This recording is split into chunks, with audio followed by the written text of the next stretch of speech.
Let us offer together divine word on this sacred day. Thy Mahasamadhi. We lay the flowers of our devotion at thy feet.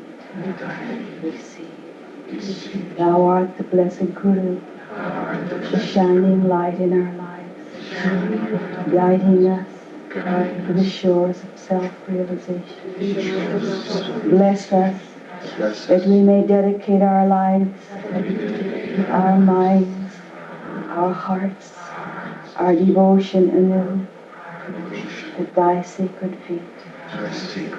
Help us to remember always that thou art just behind our conscience, silently guiding us.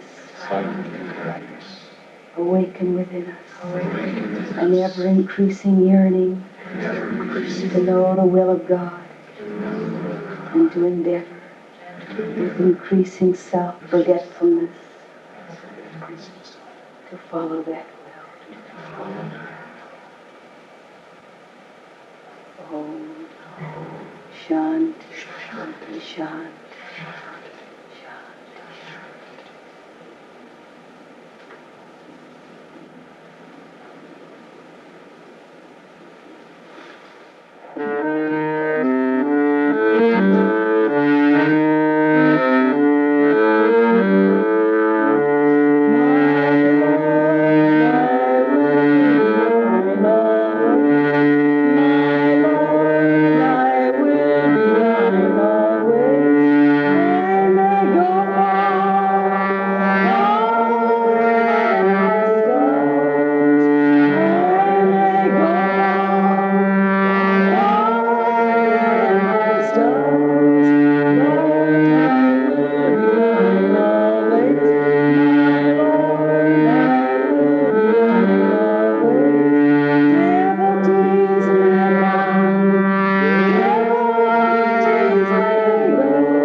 I came to tell you all of him and the way to encase him in your bosom, and of the discipline which brings his grace. Those of you who have asked me to guide you to my beloved's presence, I warn you through my silently talking mind, or speak to you through a gentle significant glance, or whisper to you through my love, or loudly dissuade you when you stray away from him. But when I shall become only a memory or a mental image, or silently speaking voice, when no earthly call will ever reveal my whereabouts in unplumbed space, when no shallow entreaty or stern stentorian command will bring an answer from me, I will smile in your mind when you are right, and when you are wrong I will weep through my eyes, dimly peering at you in the dark, and weep through your eyes perchance. And I will whisper to you through your conscience, and I will reason with you through your reason, and I will love through your love. And when you are able no longer to talk to me, read my whispers from eternity. Eternally through it, I will talk to you. Unknown, I will walk by your side and guard you with invisible arms. And as soon as you know my beloved and hear his voice in silence, you will know me again more tangibly than you knew me on this earth plane. And yet, when I am only a dream to you, I will come to remind you that you too are not but a dream of my heavenly beloved. And when you know you were a dream, as I know now, we will be ever awake in Him. It was here in this very hermitage one evening, many, many years ago, back in 1940, that Master sat at his desk, and a few of us sat at his feet, and he began to write this poem, When I Am Only a Dream. He wrote a few lines, then he paused and read it to us. We sat quietly with eyes closed and meditated upon what he said. Then he wrote a little bit more, paused, and read it to us again. And so on, far into the night, he sat writing this beautiful poem. It isn't a poem. It is a divine experience. I remember as he read it to us, the tears coursed down my own face. And I remember the fierce, fierce resolution I made that night back in 1940, when he said, when I am only a dream. And inwardly I vowed to God and to my Guru that he would never, never be only a dream to me. Through his great blessing, through his great love, that vow has been all these years a reality to me, because I don't permit him to be only a dream. And especially on this sacred day of his Mahasamadhi, my mind relives. I think I feel just as the devotees do, who relive the Easter crucifixion of Christ. I dwell on that incident. I dwell on that sacred occasion.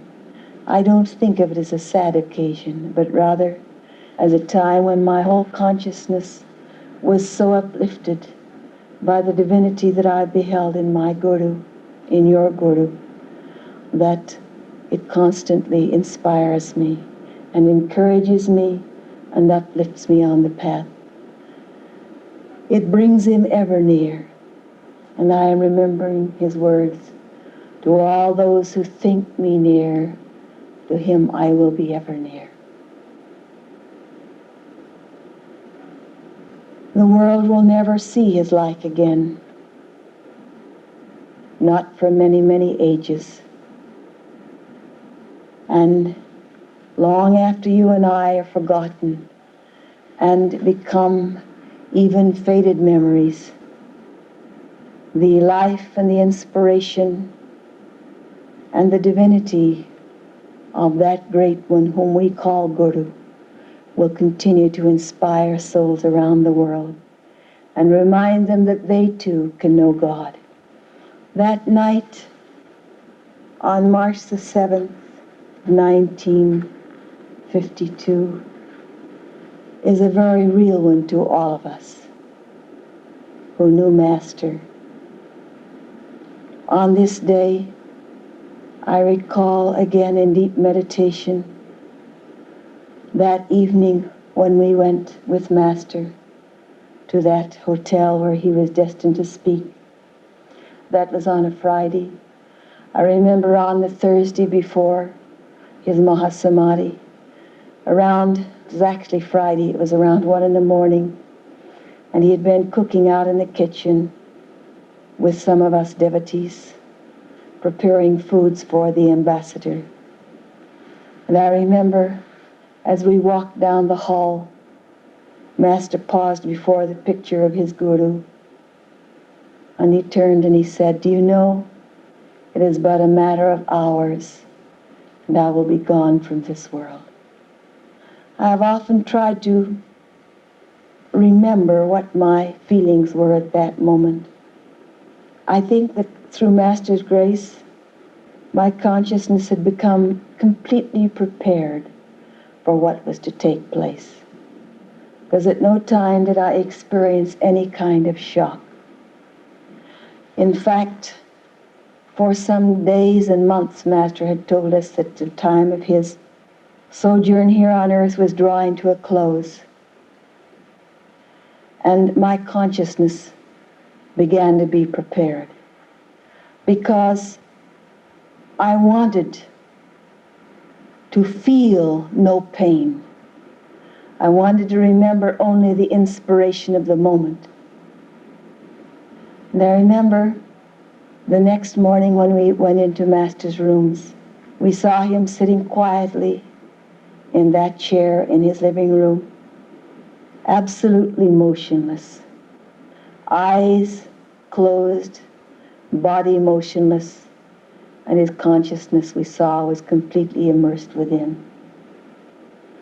After a little while, he opened his eyes and just put his fingers to his lips to remind us that no talking. He often did that when he didn't want any sound made by the devotees who came to serve him.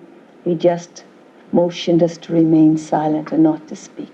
We were to go about our duties as usual, but make no sound in his presence. On this day, I remember especially looking at Master's face. I don't know how to describe what I saw on his face. I remember thinking, yes, one by one, my Master is cutting, severing all of the cords that bind him to this physical world and to all of the devotees. He is breaking away from all attachments. He is severing all of those cords that bind him to this world. That was a thought that went through my mind. And inwardly I thought, well, you've trained yourself all these years to mental and spiritual communion with Master, so that even when his body is gone, if you have the faith, and if you have the zeal, and if you have the devotion, you know that there will be no interruption in that flow of guidance and inspiration into your life. That thought ran through my mind. And I remember thinking, but how will the work go on? Without that great magnetic personality, that forceful being, how will the work go on? All these thoughts flooded my mind that last day as I looked at Master, as I tiptoed back and forth, trying to fulfill my duties to the work and still keep my heart and mind and soul resting at his feet that final day. And I remember his words. He said, remember this when I'm gone. Only love can take my place. And I thought, he has given us everything he can do. He has said everything he can possibly say to us. It is true, his work is finished, because now it rests with us. His words will fall on some fertile soil and take root in those fertile souls, and they will strive to nourish those seeds of truth in their lives. And perhaps his words will also fall on barren rock. But then I thought, but what is that to do with you? If all of mankind forgets, you will remember, because you have vowed inwardly that he will never, never be just a dream to you. Though eternity separates you from him, he will be always ever fresh, ever existing, ever new in your consciousness. This day, for me, is a day of that kind of remembrance. And I have often had the deep yearning desire, as I vowed many years ago, that on the day of his Mahasamadhi, in years to come when my duties are less, that day will be a day for me of complete seclusion. A day when I will see no one, but spend that time in silent communion with that Master. I think that is the fitting and proper way to observe this day, as well as meeting here as we do to remember him in Mahasamadhi. That evening, the vibration, the strength, and the inspiration of his life and of his devotion for God reached into the hearts of everyone who was present. And I remember as I recorded his words that night, thinking this thought, that I had never felt such inspiration, such love flowing from Master's heart, from Master's being. I could feel that he was pouring out to God and to all of mankind the love which was the very essence of his being.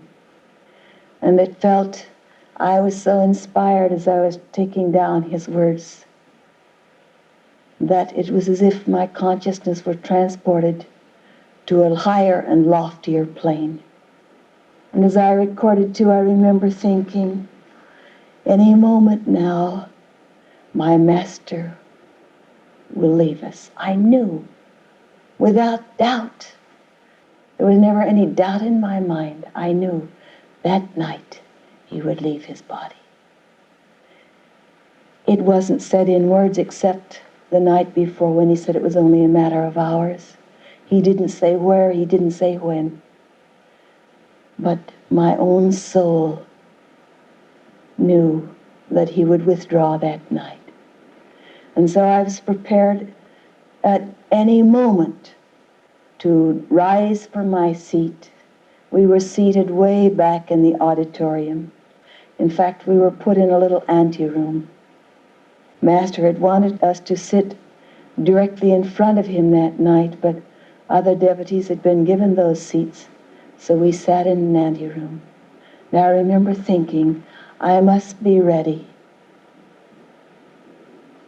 And then, as the momentum of Master's devotion and of his sense of complete surrender to God came to its very greatest height. And then he began to recite just a few words from his poem. And he ended with those words, where Ganges woods, Himalayan caves, and men dream God, I am hallowed, my body touched that sod. And in that instant, I remember looking up from my notebook and seeing Master put his head up like this and then slump to the floor. I don't know how, I don't remember my feet touching the ground. I only know that there seemed to be no space between him and me. And in an instant it seemed I was by his side. There were already, of course, other devotees there first. Among them, Mr. Slavis. Now I've always felt that there was a significant meaning in his being there that night. I knew that whoever was present in that room that night and felt even the least bit receptive to Master from that moment on, his life would be changed. And indeed, it is true that that night he added a double portion to my own blessings. As I knelt over that divine form of Guru and watched him slowly withdraw from that form, I was chanting in his ear, hoping that he might have just gone into samadhi. And Mataji was with me. We were on either side of him, chanting Om, Om, Om. As I was chanting it, my mind was becoming just completely absorbed in the Om. I wasn't so conscious of outward things. I wasn't aware of anyone around me, only God, Master, and me, and my own chanting of the Om. And as I began to chant it deeper and deeper and deeper, so that my mind was withdrawn from all external things, then a most amazing thing happened. It was as if a tremendous force, I've told some of you this before, but it was as if a tremendous force entered my body that night. And as it happened, I thought, what is happening to me? What is this? What is this? The sense of deep expansion of my consciousness, a sense of such strength, such power, such aliveness, as if my whole consciousness became completely submerged in that instant with that alone which is real. I saw that night what reality was, that God alone existed and not else. And then, opening my eyes a few seconds later and looking at Master's form, it was as if he was saying, "This time, my child, I shall not return." On other occasions, when the devotees had chanted Om in his ear, he gradually came out of his samadhi. But this evening, it was as if he was saying, "This time, it is for real. I shall not return to this body again." As I arose from Master's side, the ambassador began to speak. And strangely, how alert one becomes in that consciousness. Ordinarily, if my heart had been overcome with sadness, I could not have fulfilled Master's wish. But you know, I only remembered one thing, that my last act should be an act of obedience to Master. Before we went down to the hotel that night, Master had said to me, "I want you to remember this. Record my talk and record also Ambassador Sen's talk." I had recorded Master's talk up to the time of his Mahasamadhi, and then suddenly I heard the ambassador speak, and I remembered Master's words, "Record also his talk." So in the midst of all of this divine experience, I sat and recorded Ambassador Sen's talk. As I did it, I could feel the blessing of Master on me. You see, sometimes in these higher states of consciousness, it's as if a whole, how shall I say it, perception after perception floods the consciousness, so that perhaps in one instant, you perceive what might take you years and years and years to perceive in an ordinary state of consciousness. With just truth after truth running through my consciousness that night.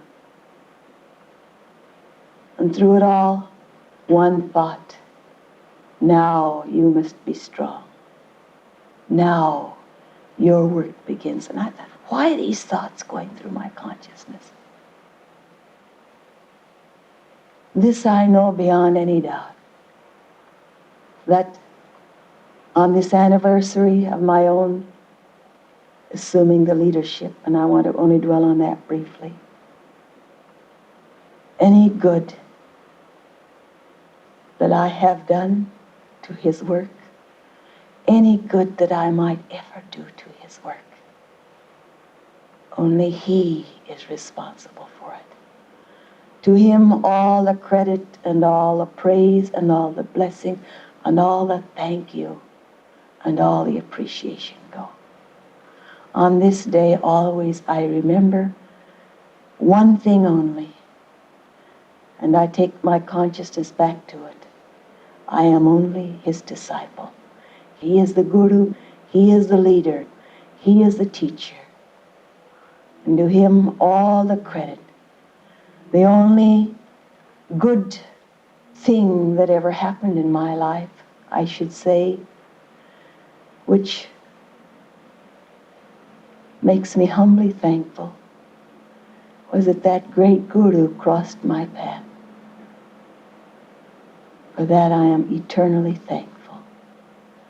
But all credit for any good that I might ever do or have done for his society or for anyone, I lay that credit and that blessing at his sacred feet.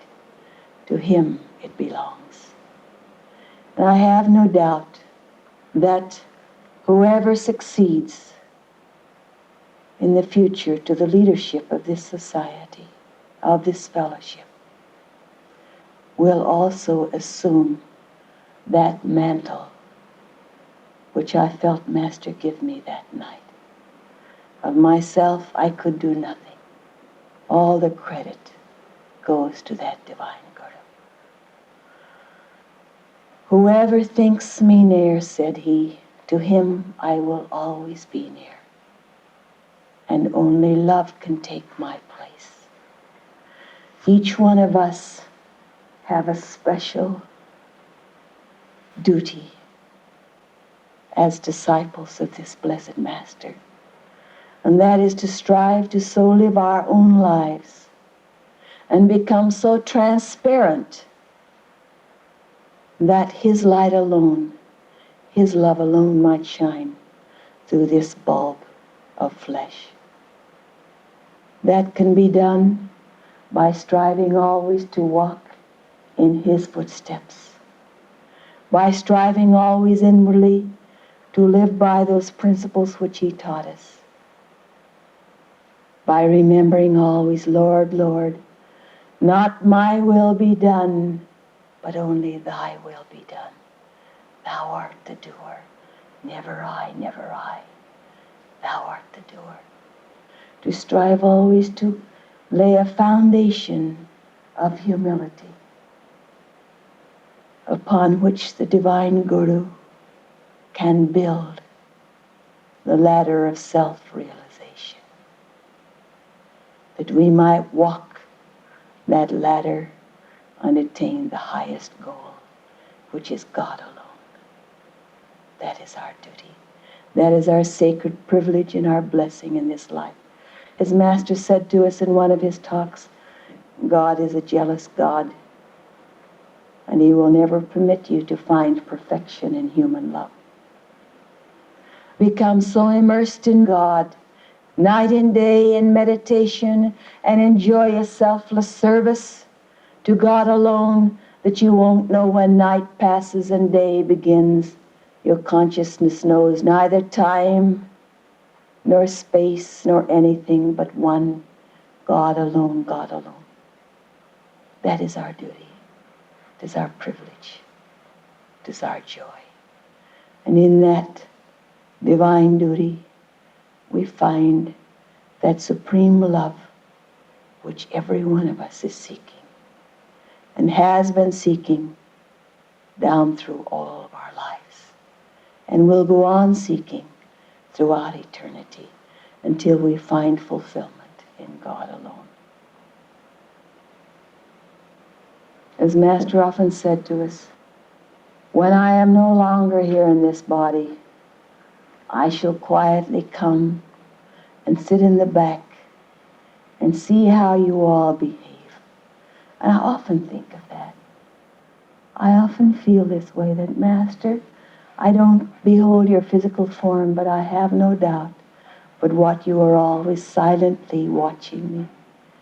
Let me so conduct my life that every moment I can look into your eyes with sincerity, with purity in heart, in mind, and in soul. Let there be no hidden thoughts from you. Let me not try to hide a single motive from you. I never wanted to hide anything from him. I wanted him to see me in all my imperfections. I didn't want to be insincere, to hide anything from him. That's the relationship that exists between the Guru and the devotee. That is a relationship that should exist between every one of us as his disciples. That is a relationship which I crave with every one of you and everyone who seeks God. From my side, you will always find it. That kind of sincerity and honesty and trust and love and confidence I learned at Master's feet. And how blessed I am that with so many, many, many of you, I enjoy that sweet relationship. To me, that is the height of love. It's the height of human relationship. And I treasure it with all of you. That relationship you have with your blessed Master. He is the only one in this world to whom I felt I could go and open my heart and let him behold all of my imperfections. Let him see all of my weaknesses. Let him see me covered with the dust of Maya. And I used to look into his eyes when I would sit at his feet. And he used to say to me, I know every thought you think. And he used to say, Master, I know it. And I wouldn't try to hide one of them from you. Because only when you see me as I am, will you be able to help me change myself. And I am never wanting to be protected. I don't want to hide behind my weaknesses. I want to get away from them. I want to dash them on the rocks of truth, on the rocks of self-discipline. I want freedom. That's why I came to you. And so that is a relationship which each one of you has with that Guru. And if you talk to him like that and go on talking to him like that, that's how you establish that sweet relationship with your Guru. Guru doesn't have to be here in the flesh to guide you. Christ showed you that. St. Francis' life showed you that. It was because he was honest and straightforward and open in his heart with Christ that St. Francis became the saint that he was. So in the same way, we have the equal opportunity to become perfect if we open up always and keep always that channel of receptivity between ourselves and the Guru. How? By faith, by devotion, and by meditation. That is the way. He is not away. He can never be away. He is with us every moment.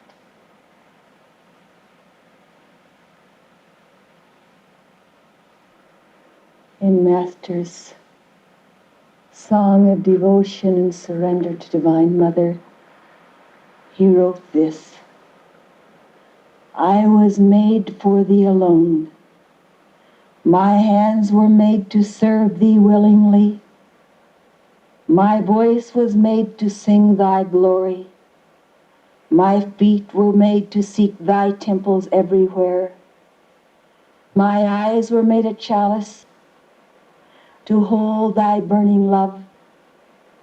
My ears were made to catch the music of thy footsteps echoing through the halls of space. My lips were made to breathe forth thy praises alone. In these lines, our Blessed Master tells of the ideal use of the human body. And now his hands and feet, his eyes and ears and lips, all are stilled. And yet, through each one of us, his disciples, he speaks on. He silently strives to draw devotees back to God. May our lives become more exemplary by striving to walk in his sacred footsteps. May our eyes learn to behold only that which is good. May our ears hear only that which reminds us of God and of goodness. And may our lips be used only to speak those truths which draw forth the greatest good for mankind. May our hearts be used to love unselfishly all who cross our path. And may our lips speak only that which is truth and love. Let us all pray together.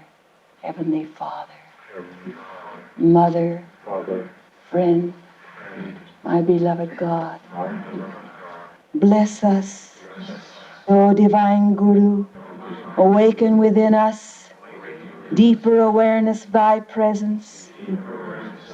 Teach us to love as thou didst love, and fill our souls with that bliss which draws us ever forward along the path of that which is right. Beloved Master, remember us, though we remember thee not. Be not indifferent unto us, though we are indifferent unto thee. And above all, may thy love shine always on the altar of our devotion. And may we be able to awaken thy love in all hearts. Let us behold only that which is good. Let us speak only that which is pure and true. And let us love as thou didst love, unselfishly, purely.